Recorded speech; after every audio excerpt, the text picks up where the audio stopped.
We are live, please. Okay. So a very good evening to all of you. I welcome you all on behalf of the Governing Council of ISCRIS for this wonderful webinar on a very interesting topic, and that is on artificial intelligence, the hottest topic these days. That is artificial intelligence. Everybody wants to know about it. So we will listen to our esteemed speaker, Professor Radhika Tandon, on this topic of artificial intelligence, the new frontier in ophthalmology. With us, we have the chairperson, the president of ISCRIS, Dr. Rishi Mohan, my co-moderator, Dr. Tushar Grover, and of course, the panelist, Dr. Rajiv Mukherjee, who is the chairman, scientific committee of ISCRIS. Professor Namrata Sharma will join shortly. She is the vice president of ISCRIS. Dr. Ritika Sasdev, the treasurer of ISCRIS, will again join shortly. We have with us Dr. Karan Bhatia, who is the president of YOSI, and of course, shortly will be joined by Dr. Ike Dalal. And just to begin with, I will request the chairperson, the president of ISCRIS, to say a few words. Thank you, Rajesh, and good evening and welcome to the first of what I hope is a new series of ISCRIS webinars in 2026. And I'm delighted that our secretary, Dr. Sinha, and our chairperson, scientific committee, Rajiv Mukherjee, and our vice president, Dr. Namrata, are curating this series. And I hope there are going to be many more to come. I'm also very grateful to Professor Radhika Tandon, the chief of the RP Center and the Dean Academic Research, Dean Research at AIMS, for being our speaker tonight and talking about the newest frontier in ophthalmology, which is artificial intelligence. And I'm sure that we'll all benefit hugely from her talk. And then, of course, the moderation, which will be done by Dr. Sinha and by Dr. Tushar Grover. And then our talented panelists like Dr. Namrata, Dr. Rajiv Mukherjee, Dr. Ritika, Dr. Ike Dalal, and Dr. Karan Bhatia. We all know that artificial intelligence is really going to be the thing. It's already helping out in diagnostics like glaucoma, AMD-related programs, diabetic retinopathy screenings, ROP, telemedicine. I mean, there's so many aspects, and I'm sure that Dr. Radhika is going to shed light on it. And I think I'll go ahead and hand it back to you, Rajesh, to kickstart the proceedings. Thank you, sir. And now I request my co-moderator, Dr. Tushar Grover, to take over and continue from here. Thank you, sir. It would be my honor to introduce our esteemed speaker for today. So I'll just share the slide.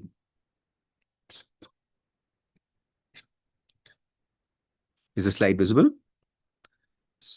So I'd like to welcome ma'am, Professor Dr. Radhika Tandon, as we know, is the Dean Research at AIMS Delhi and the Chief and Professor of Ophthalmology at the Dr. RP Center for Ophthalmic Sciences at AIMS. So ma'am's achievements are numerous. I think it'll take the whole length of the webinar if I talk about all of them, but they include the President of India's Silver Medal, the Royal College of Surgeons Edinburgh Gold Medal, the IRSI Gold Medal, the ISCRIS Excellence Award, and various others. And ma'am has authored more than 350 peer-reviewed publications, has an H-index of 46, and has 8,522 citations. So that's an inspiration for all of us, ma'am. We welcome you for your talk. Thank you so much to President, Chairman, Scientific Committee, General Secretary, and the entire executive of ISCRIS for having invited me to participate in this webinar. And I'll just share my slide. And thank you, Tushar, for the very generous introduction. So I hope you can see my slides now.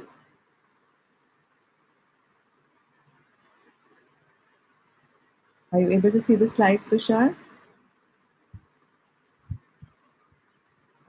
Not yet, ma'am. Your browser shared actually, so you might have to close that and just minimize that. And if you could just go to your presentation. Okay, let me just go back to share then. Yes. The entire screen.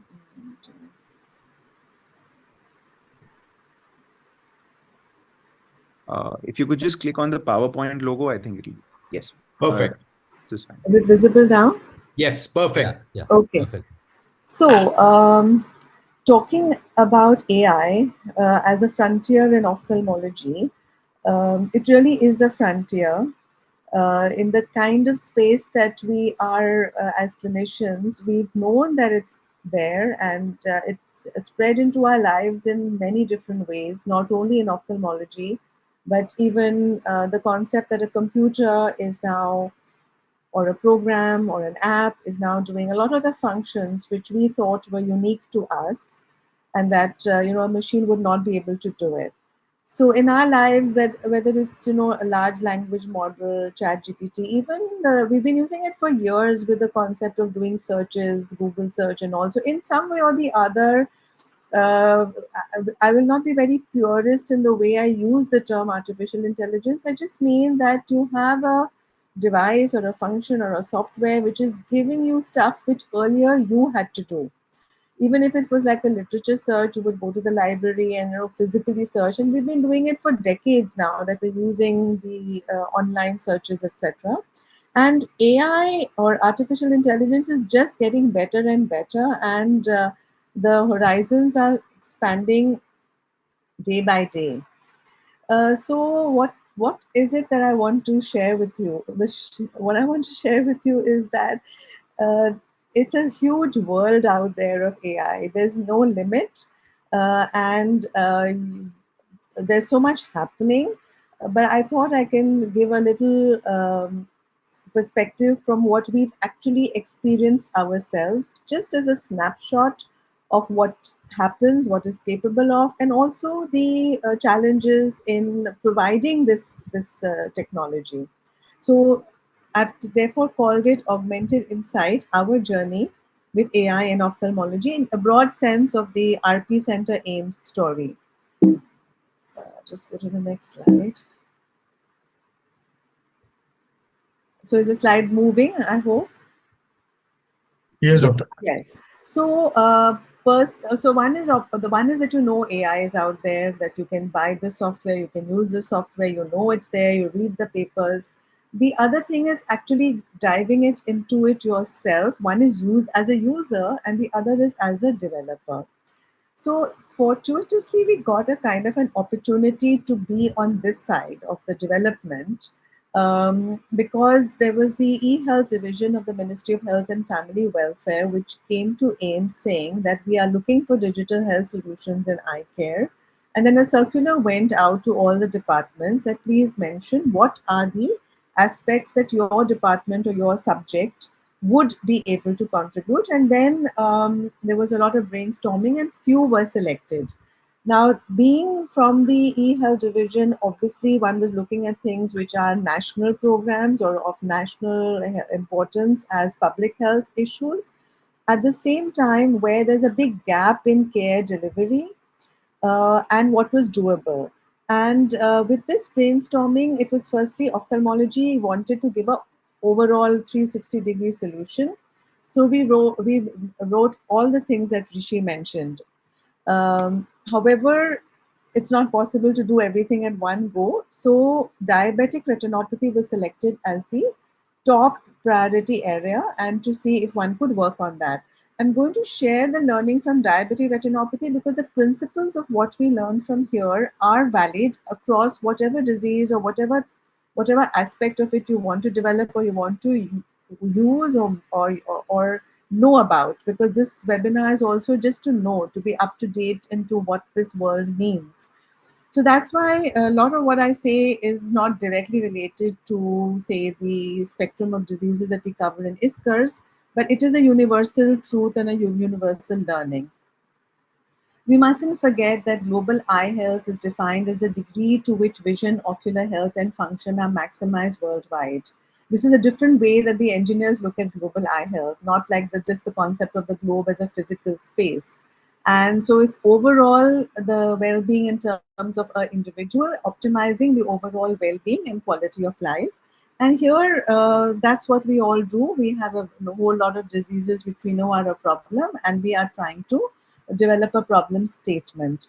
So as far as the AI Center of Excellence at AIMS Delhi. Problem statement as a joint venture of all the departments. Idea was to truly touch lives and understand a patient's journey through the healthcare system for the engineering team or the other side of the table.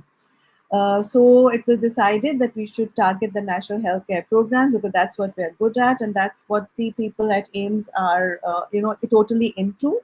And then AI was decided to be perfectly suited to solve the problems of scale and skill. And there was also felt that there is a need to fortify the healthcare systems with this AI ready infrastructure. So this is what I mentioned, that we thought, yes, though cataract is not difficult to diagnose, but at the same time, if you go to the periphery, we can still find it easier to refer cases earlier cataract rather than the very end stage cataract. So cataract and corneal opacity, posterior segment disorders, ocular oncology, childhood eye cancer, and refractive error detection. These were our wish list. A lot has already happened well in ROP with the Kid Drop program, etc.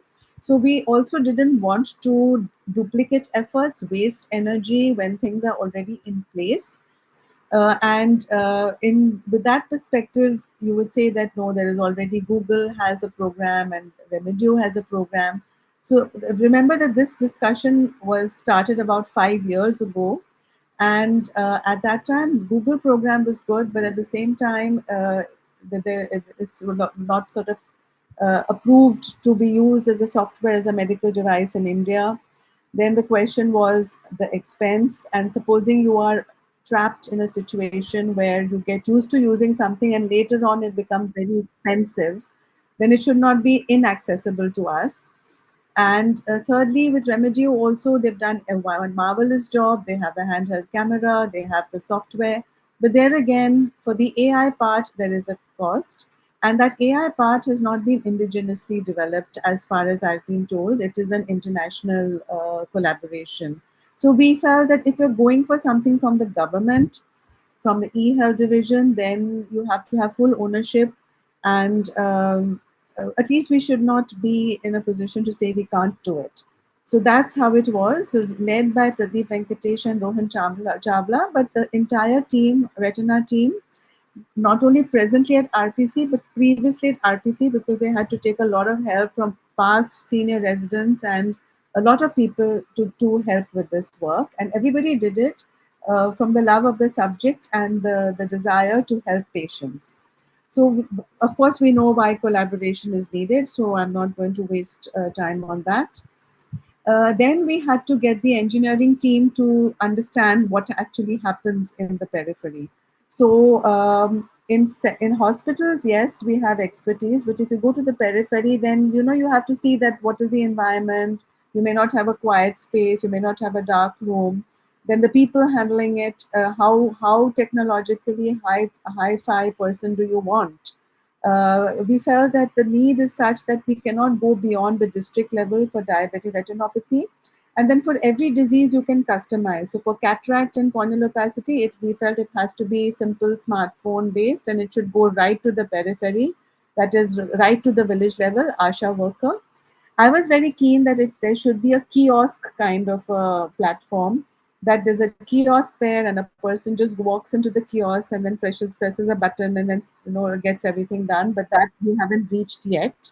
But anyway, so they went to our vision centers, and where already the Remedio camera is being used and the AI based screening is already being done as an efficient method, and they had a look because right in the beginning we had to see, is it worth doing it?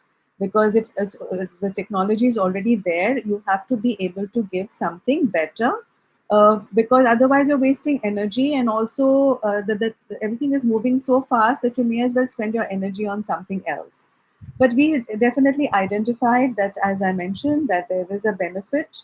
Also, from our understanding, we thought that we don't have low-cost cameras in the center. So how is that going to work? Will we have to first buy them? But they said, no, you can train on images with higher quality cameras and then develop the platform, and then it can be validated. So that was a big relief, because we didn't want to get into the business of lowering our specifications and then compromising the high-end equipment that we need naturally, being a research and referral center. So then the training was done on open source, whatever open source images are there from various sources, plus the images that were provided from the center. And then the model was developed, and then it was validated, and then a testing was done. And the first prototype showed a sensitivity of 92%, meaning the ability to detect what we called sight-threatening or referable retinopathy. The idea is not to pick up a few microaneurysms or just the presence. The idea was to pick up sight-threatening referable retinopathy. The sensitivity was 92%, which was reasonable because we did not want to miss cases. We don't mind if the specificity is a little bit lower and a few extra cases get referred. And these, as you understand, are patients who are diabetic.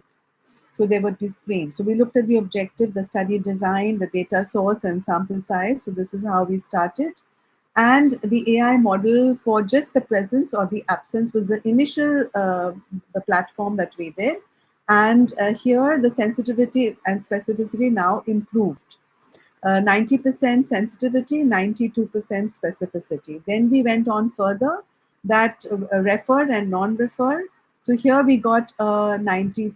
So one was presence absence, then 90. Then these are the cases which need to be referred.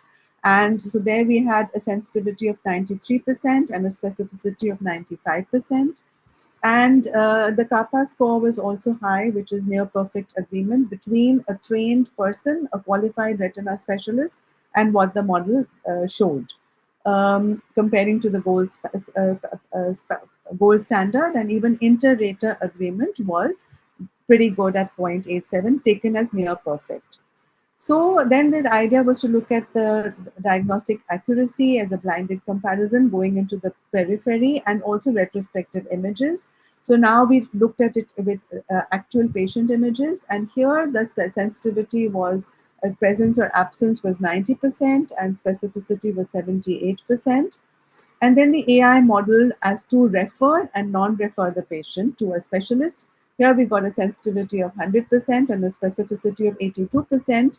And here again, we felt that if a few extra patients get referred who are diabetic and they just have to do an extra visit, it's not a bad idea compared to a situation where these people would never have got seen at all. We're looking at remote areas where these patients would have not had any access otherwise. And then we also looked at the accuracy in terms of finding out the grades of retinopathy. So there also the kappa score was 0.76, which was a substantial agreement and reasonably satisfactory. So this was the flow, the input image, and then there is the tool. Then you get the grade of retinopathy, and then you come out with a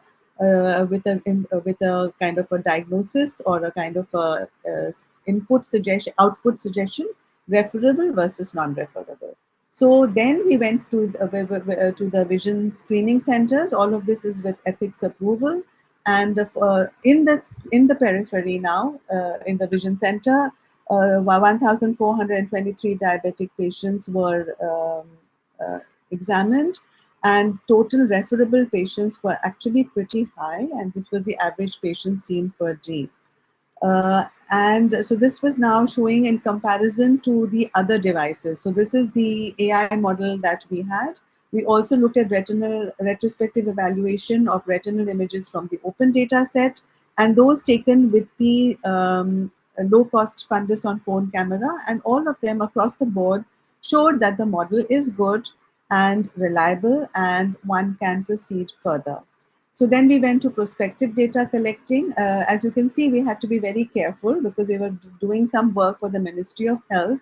We couldn't afford to, be shoddy or come up with like a poor, unreliable platform. It had to be tested and retested. So again, prospective data collection, which went on over a period of 6 months, also showed good reliability, accuracy of 97% and a sensitivity of 98%. And you can also see that as we kept going on, we kept getting better and better. We were able to tweak all the weaknesses. So we also were able to join up with other AIMS. AIMS Rishikesh was one very nice partner. They were very enthusiastic. Dr. Ramanuj is a retina specialist from there. And Vadhwani AI is the tech partner for the Ministry of Health for the e-health division. Initially, they were funded by US aid. But when the US aid funding stopped, then they were able to raise their own funding by Vadhwani Foundation. And there was this AI Global Summit where AI Global Summit in Delhi earlier this year. And in that, there was a session on the AI global impact. So the team was very enthusiastic. They entered the competition and very, very happy to say that they actually won. So they were the winners of this AI Global Impact competition, AI for Social Impact. So here we have all the team members. And they're the people who drove it initially as the thought leaders. But we have a whole lot of people who actually work, and it requires, we have a proper indexing, and they were all being given a certificate from on the RPC Foundation Day for their valuable contribution to this effort. So one can explore AI in other diseases, AMD, EVO, etc., RVO, etc. So it can be just a screening tool.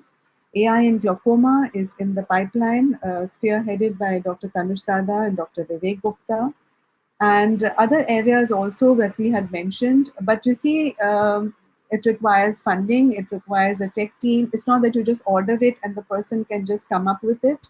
So these are lower priority at the moment. So it's all in the pipeline, but we haven't been able to come out with anything substantial yet. Then the coming to AI in anterior segment diseases, we've already worked on before with Dr. Tavish Gupta as the junior resident part of his MD thesis. Dr. Nupur Gupta was the chief guide. So here, the idea was AI in anterior segment diseases, screening of corneal opacity and cataract. We have not been that successful yet with the cataract. It's still in process. But with the corneal opacity, it has worked very well and is now a good model. Then AI in adult eye health again. Even in adults, you will need to have help for screening for errors. And screening at the community center, vision centers, and in the NCD clinics, etc. The patient comes, you use a low-cost image capture, and we also incorporated the visual acuity. So irrespective of what the device showed, normal, everything fine, but if the visual acuity was less than 6/18, then the patient would be referred to an ophthalmologist. That is the model that we have recommended, so that at least people don't get missed for other conditions as well. So further avenues in healthcare settings, of course, it's a very good screening tool. It can it also improve efficiency in high volume places where it can, for example, this AI is wonderful at screening for diabetic retinopathy without dilation. So sometimes it can be very quick. You can screen without dilation, you get a clear report. You don't have to make the patient go through the dilation, waiting for 45 minutes every time. Similarly, if supposing we develop it for glaucoma, then people for their whole life they're waiting in queues every time for so long. But if we have this, then an optometrist along with the visual field and the AI tool, at least the people who are stable, certified as stable, not changing. It could be again a referable, non-referable, needs to see the glaucoma specialist kind of a picture. And even a normal ophthalmologist, I mean, I know the glaucoma people do have very high expertise. So even ophthalmologists now have become very tentative and hesitant to be very confident about things outside their space. You know, they're not sure whether there are medical legal issues. If you find the cupping to be this and that, you wonder, you know, should I just leave it or should I show the glaucoma specialist? So maybe if these tools are very robust and very effective, it could just give you an additional boost that don't send the patient unnecessarily. And yes, this patient you need to send to the glaucoma specialist. So this is the AI Center of Excellence. Now we have got a robust model. Then we said, okay, now can we go to the other districts, etc. So we approached NHM. So very interestingly, they first came up with the thing that is it CDSCO certified. Now for CDSCO, then they normally give it to companies. They don't give it to hospitals or medical colleges. So we were able to convince them to give us a license for trial. So based on that, we were able to now roll it out in 7 states where it goes to the district. And with that data, we have enough data now to now apply for a manufacturing license. Again, the challenge was that the license only goes to companies. So we are not a company. So we had to get around that, and then we have put in the application. Because we don't want to lose out just because we're a medical college or we're a government institute. A lot of effort has gone into this, and it's a good product. So then once that happens, then it can go through NHM to other places. It's not that it's the money which is concerned. No, not at all. It is the question of it having the authenticity. So everything we do, often as doctors, we do it and we assume that it's acceptable. But if you look at how other people look at it, they just want everything to be validated. They want the stamp of license and all that. So that's something that is the challenge of the day. And then we have to understand that. So we know what the burden of diabetes is. So therefore, once this has this kind of CDSCO license, it can be used by endocrinology clinics or medical clinics where an optometrist or a nurse. So obviously, optometrists will not be available in an endocrinologist clinic or a medical clinic, or say the NCT clinic. But nurses are available, and nurses are very good at patient care. They understand explaining to the patient and handling things and confidence and learning, the ability to learn. So they would be a very good model for this. So AI and DR model outcome, this has now been published in Global Epidemiology. This is the work by AI in glaucoma. It's also progressed very well, and we're just at the brink of getting it rolled out for testing. Corneal opacity and cataract is doing well. If I can play the video, I think the video is not playing, but it's excellent. It tells you what it is. And this is really going to go in the hands of the ASHA worker. And they're going to be able to say referable, non-referable, or even, give some kind of an opinion about where the patient should go. And then now to go to a higher level. So this is all good, free, and everything in the periphery. But what about actual challenges we face?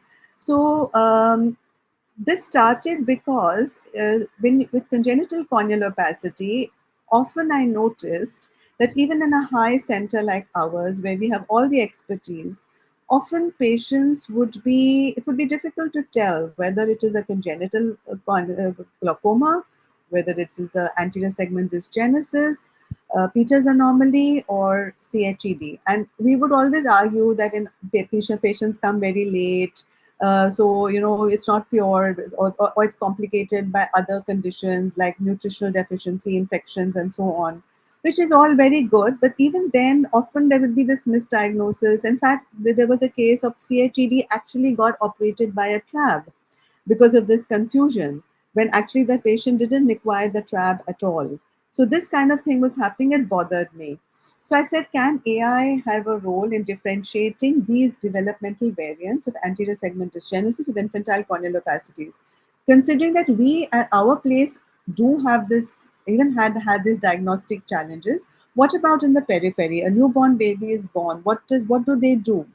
Where should they refer? So we thought that it's critical enough that we should develop something. So in collaboration with the help of a DBT grant and ICGEB, we started seeing, can we use AI? So Ananya Kaginalkar, it was part of her thesis, and along with a whole lot of co-guides. So here there was images, and whatever information we got, we put everything into it. So we put whether it was just a handheld photograph taken with a smartphone, whether it was a high quality IOCT image or a microscope image in the OT, or the UBM image, plus all the clinical information.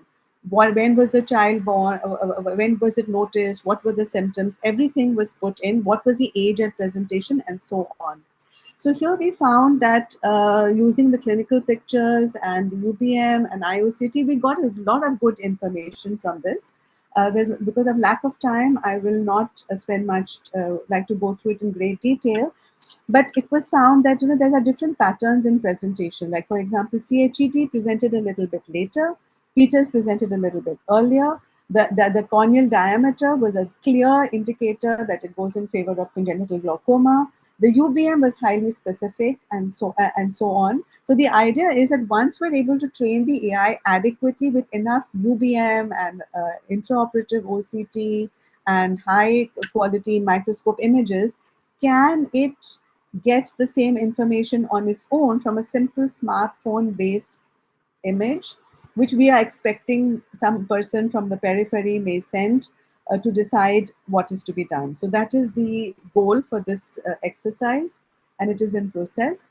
Namrata has written a very nice comprehensive article on the role of AI in anterior segment dysgenesis, and there are advances in the applications of artificial intelligence in ocular oncology, which is Bhavna's paper. So I'll stop here with the idea that I just wanted to give you a snapshot into the depth and scope that this subject has. I would really say it's a new frontier, and be very careful because it's changing a lot. So you have to be very selective in what you want to do, and you have to think and have, because otherwise you just spend a lot of energy and it's going to go to waste. And there is a cost involved. It's because there's time cost, and there is it's not easy, I would say. Thank you so much, ma'am, for that extremely insightful lecture. And it's really nice to see such robust models coming out from our own data sets and us not having to rely on any of the Western data sets for the models. So it's really, really nice to see. So I'd like to welcome the panelists, and maybe if we can start with Dr. Namrata ma'am and her experience with AI so far, and the work that ma'am has been doing. So I think Professor Radhika has very nicely summarized the work on AI, which is being done in ophthalmology at RP Center. And I think the momentous occasion when RP Center's work on AI was recognized, I think that was a great occasion at the Ministry of Health and Family Welfare in a summit, in the AI summit, which was held recently. As far as the anterior segment is concerned, because I would be talking only about that, Professor Radhika and myself, both of us are involved in Stevens-Johnson syndrome images of cases of SJS, and that work is already ongoing with Dr. Arundhati in the Department of Anatomy. And because that's a rare disease, and for a rare disease, if you get images, to get images is difficult, and if you do get images, then I think it is going to be helpful, at least in the diagnosis and the screening. So that is something which we are working on. And I think AI has a great future. The only thing is that AI can sometimes be tricky also. And that is something which, I think needs to be understood. And of course, the medico-legal implications of AI, the diagnosis by the AI is something, again, which I'm sure will be discussed. Dr. Rajeev, sir, any comments from you? This was actually an eye-opener, looking at the amount of work that has gone into it, and I must thank Professor Radhika for giving us this insight into this humongous amount of data, the equipment, how to train personnel, and how the softwares were built, and how to eventually make it practical at the end user level, and then interpret the data and the amount of work that goes into it. I'm very thankful for this presentation, ma'am. Great job. And Karan, what's your experience been so far? I think there are some of these commercially available tools as well that we do have, like the Remedio ones, which do add some value. What has your experience been so far? First of all, I'd say, Tushar, like it was a wonderful, again, I'd say, it's an eye-opening talk by ma'am. But what I would say is that, particularly if you look at the periphery, it would really benefit, because being a cornea surgeon myself, I visit the periphery, some of the places, and I see a lot of ulcers being misdiagnosed as everything is treated as fungal ulcers. So this tool will really benefit those doctors, particularly when it gets to a level where it can pinpoint or give clues that this is a fungal keratitis, this is a viral keratitis, or this is a bacterial keratitis. And another thing I'll say is that, as ma'am had pointed out, that AI can be wrong as well. So sometimes when I have put some data about this, what will be the correlation regarding to the IOL power or something, and then the AI says something, I said, no, this is wrong. Then the AI says, this is right. No, you are right. This is, I have said it wrong.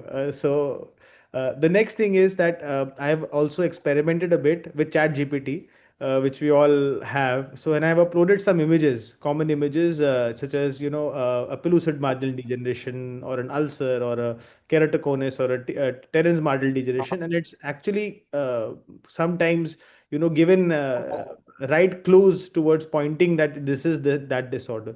So there's a long way to go, and it was an amazing lecture, ma'am.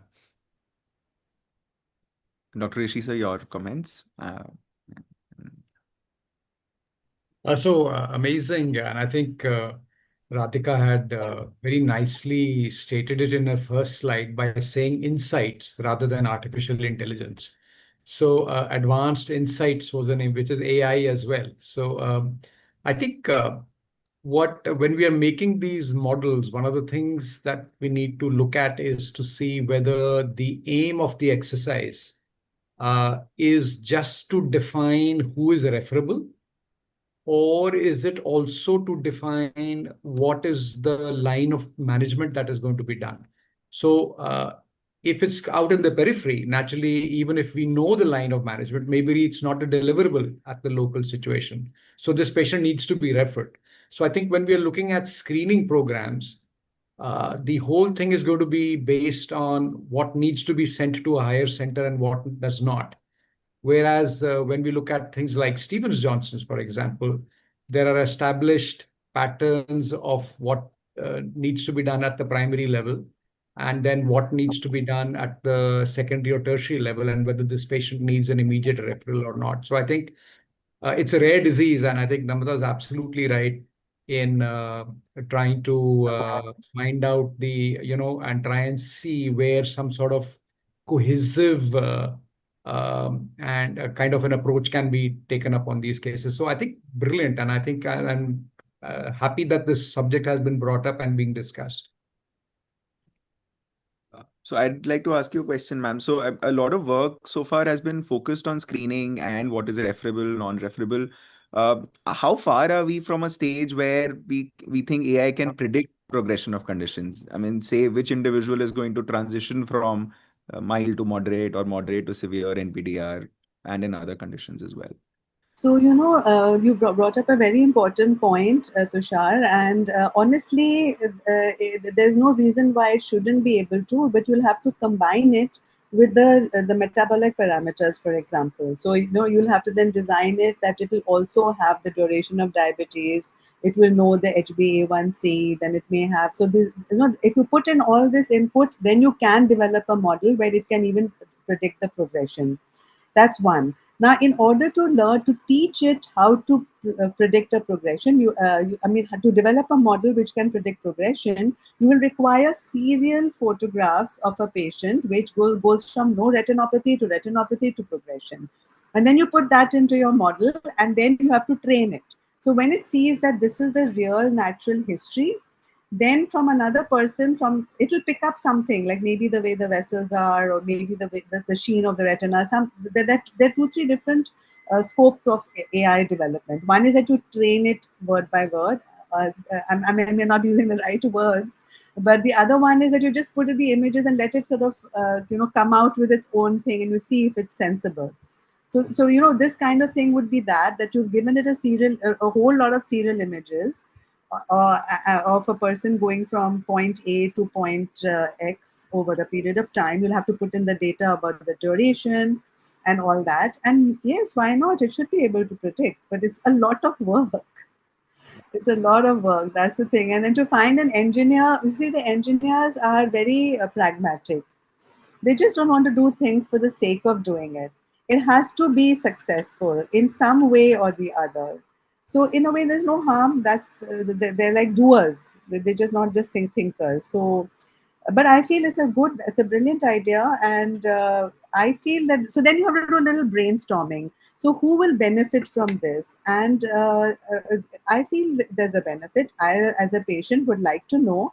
And if I know that, okay, my HbA1c is this, and this is the condition, and if I go on like this, I'm going to end up here. Maybe if I can sort myself out, I think it'll be very nice. So I think it's a good idea. And this goes for so many other things, like for keratoconus and all that. Keratoconus already AI, I think many people have worked on it. And part of what we're doing is AI based, all the various information we get. But I think it's a good idea. Your suggestion of predicting progression is a very good idea. Thank you, So Uh, ma'am. I Tushar, just wanted yeah. to say one thing, and I have a feeling that industries worked already on AI, whether you see Pentachems or you see, like Dr. Radhika also said, that we are already, keratoconus. Industries worked on it, but clinicians have not put their minds into it. And now the time has come when clinicians have started thinking from that point of view. Whether you see, IOL formula calculations, it was already there. Industry was at it, but maybe, and they capitalized it also. But now I think it is for the ophthalmologist to actually see whether you can capitalize or not, how it is going to actually benefit the patients. Yeah. The RBF Hill is a AI Yeah. based Yeah. platform. True. Even Rajesh, you want to Actually, Scansys machine that I think it's in RP Center now. It's for trial. So I'm using that machine myself, and for people who don't know how to read the topography, they've put an AI mode, which helps you predict. I've been using it for a year. So for people who don't know how to read the scans and to read the aberrometry, it helps whether to not implant multifocal or any DOF, and to Mm. choose the right monofocal or any IOL with the amount of negative sphericity. So decide the IOL according to the basis of that. And I think because it's in RPC now, I think so the trial will be much more robust and help clinicians a lot. And this can be extrapolated to other things as well. Dr. Rajesh, sir, you yeah. wanted to raise a point? Yeah, I wanted to say something. Ma'am, excellent talk, ma'am, and it was really insightful. Uh, I must say one thing, that AI has been used for many years. I mean, it is being used, as Namrata ma'am was telling. But now many models have come up actually, which was not there earlier. And to select the correct model, we need to, we have to, collaborate with the AI engineers or people who are working in the AI side in order to get the correct models, because incorrect models sometimes gives you very erroneous results as well.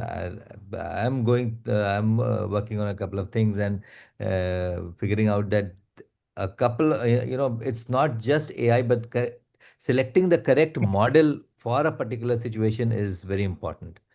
And for that, I think we ophthalmologists may not be actually able to do it.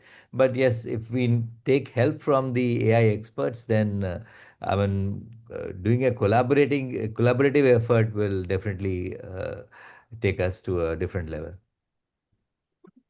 I think absolutely fantastic talk and very nice discussion as well. There are a couple of aspects. One was raised by Namrata and one was raised by Radhika. One was the monies involved, the sheer amount of finance that's required to develop these, cutting across the board, not only the scientists, the engineers, the people who are working on the data, and some of the hardware required, the sheer volume of energy that is required to run these systems.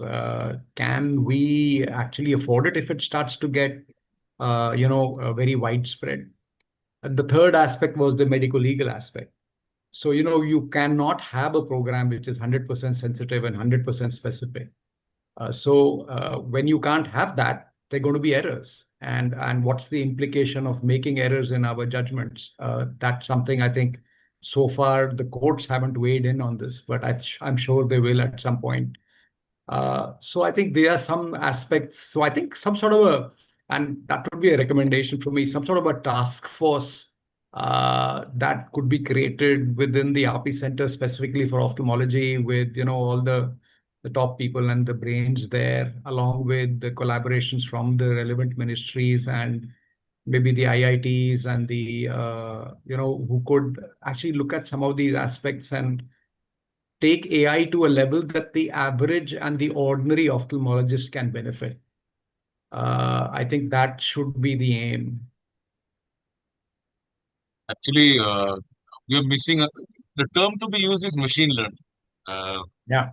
Yeah, so that is eventually machine learning is the data you feed the your processor. And I am reminded of a study which was part of my thesis. It was done by Stephen Kleiss, and they used the Humphreys Atlas Placido topographer, and they used the neural network. That was a new word for me in 90s. So I was at a loss to understand what it is, and I did some research. We didn't have Google and internet at that time. Uh, we had internet, but I guess it was very basic. So anyway, but eventually it is machine learning and AI takes on after that, and then these things like neural network and things like that. Even your these IOL power calculations are all based on neural network theory. So even Stephen Kleiss's keratoconus classification was based on neural network done in 90s. So this is very interesting. If you just, I was reminded hearing Dr. Radhika's talk. So fantastic. I think this has given a new insight, and I would sure look forward to getting into certain ventures and trying my hand at it as well. And also, I mean, I have seen with, for example, with Gen AI and with, the language models, some of our skills are going down a little bit. For example, us writing emails, all of these things have become, automated. Do you think our clinical skills could also go down if AI is getting good at clinical diagnosis and all of these things? So, whom do you want to answer that question? We'll start with you, ma'am. Okay. No, I don't think. No. Your clinical skills are never going to get replaced. You just be because generally uh, it seems like that particular thing that you tend to become a little lazy, and that somehow the AI gives you an option which you may not have used exactly, but it just looks a bit better. So you start feeling, oh, I'm becoming dumb. But it's not that. You have all the skills within you, and no, the clinical skills will never go. But yes, there are a lot of professions which are going to get phased out. Certain even in the medical profession, I think we're a little bit protected being surgeons. So the time will, I mean, to be a long, long way ahead for a robot to do the surgery independently. So no, I don't think it'll happen. It's also you have to, because it's just going to make it a little easier. It will increase your efficiency, and it gives you an additional um, kind of a support to what you're thinking, but you cannot blindly follow that. I like what you brought up, because you shouldn't blindly follow it. You must always retain your own memory, your own brains, to look at it and say, is it fitting in? So you should not blindly follow anything. Like, for example, a very simple example, you have the IOL Master 700, and you have the particular IOL, and if it's a toric lens, it tells you the axis and it tells you the power and the series. However, still, there is a thing that for a particular IOL, a particular brand, whichever one it is, and you're going into their own sort of calculator software and verifying it. So I just told my residents that एक बार match कर लो कि हम इतना effort कर रहे हैं कि आप भाग रहे हो, आप इसको लेके OT में दिखा रहे हो, अपने phone पे दिखा रहे हो. I appreciate what you're doing, but what's the harm if I just followed the IOL Master 700? And so we had a look, and it was 5 to 6 degrees this way, that way. To be honest, like I used to just follow the IOL Master 700, and I haven't ever had a problem. So these are the little things that we just cannot blindly. And if you blindly follow either the company printout or the IOL Master 700 without using your brain, it's no use. You have to realize that the patient may also have a dry eye. But yes, you would look at it if you have a gross difference. Then you would like to think कि ये क्यों हो रहा है, that kind of thing. And it depends. Agar you have a few patients, yes, you would do everything yourself. But you have a large number of patients, or you have a very busy doing many other things, so it's an aid. It's nothing to be threatened by. Perfect. Thank you, ma'am. And I'd like to ask Rajesh sir, I mean, 10 years from now, I mean, where do you think AI would be? What do you think AI would be replacing? What cogs of our ophthalmology are going to be different, sir? I mean, because AI is definitely going to change things with time. Definitely, it will change things, but I guess even 10 years down the line, we will still be, the AI will be evolving only because there are a lot of things I mean, that will come. But yes, I mean, right now there's a lot of enthusiasm about it. Machine learning, part of it was there earlier also. So a lot of enthusiasm about it, but we'll keep learning, we will keep evolving only with time. So I don't know, 10 years later, but still your clinical skills and the surgical skills, etc., will still be required for handling the patient. So I mean, it's not going to change your life completely, but yes, it's going to assist you to get slightly better results in most of your clinical cases. It might prevent errors. I think, but I think it'll be a sad day if you find you can't make a diagnosis because the internet is down. That too should never happen. Mm. And I think so. I think coming back to the question about skills, and what AI will never have is what we call a gut feel, which comes with experience and skill. So I don't think that's replaceable either. So there's certainly a lot of value in what it's doing. It'll bring consistency. It'll bring the error margins down. Misdiagnosis will come down dramatically. Um, Sometimes picking up, adverse events which you don't link to a drug or to something will get picked up because these networks will become so strong. They'll pick up things which are even rare and bring them to your notice. So that's where the value will really lie. No, I think because May, ophthalmology is such an image-driven science. I mean, everything is images, everything you can see. So AI will probably have a role in screening and maybe in teleophthalmology. But I think everybody feels the same that artificial intelligence will not replace human intelligence, even in ophthalmology. It's like when you see the Bellin Ambrosio map on your pentacam. It's a red flag Yeah. on its own. So these are small tidbits of assistance we can get on a clinical front. But I doubt it can ever replace the clinical gut feeling and skills. The other thing I think where it will really help is when we are doing multi-speciality work. So when you're dealing with an ophthalmic case which has multiple other issues, a renal issue or is diabetic as well, and there is something else going on, maybe a neoplasm somewhere. So how do you stitch together all that knowledge or all that information? Someone has to put it all together. And sometimes that's where I think we'll really get benefits coming from AI, because I think that is something that really needs a computer, and sometimes it goes beyond human capacity. and to some extent, it will help in predicting things and prognosticating things also. So maybe in that field, in that direction, it I will hope be AI good. never learns to do surgeries. If it does, then we are also. I think robotic surgery, there are some reports Done. of it being done, but it's again a human doing it, except that the human can sit at home and do it. So I think that's that would be a welcome change as long as it's not the robot that's doing it themselves. That's Rajesh, would you like to yeah, have? yeah.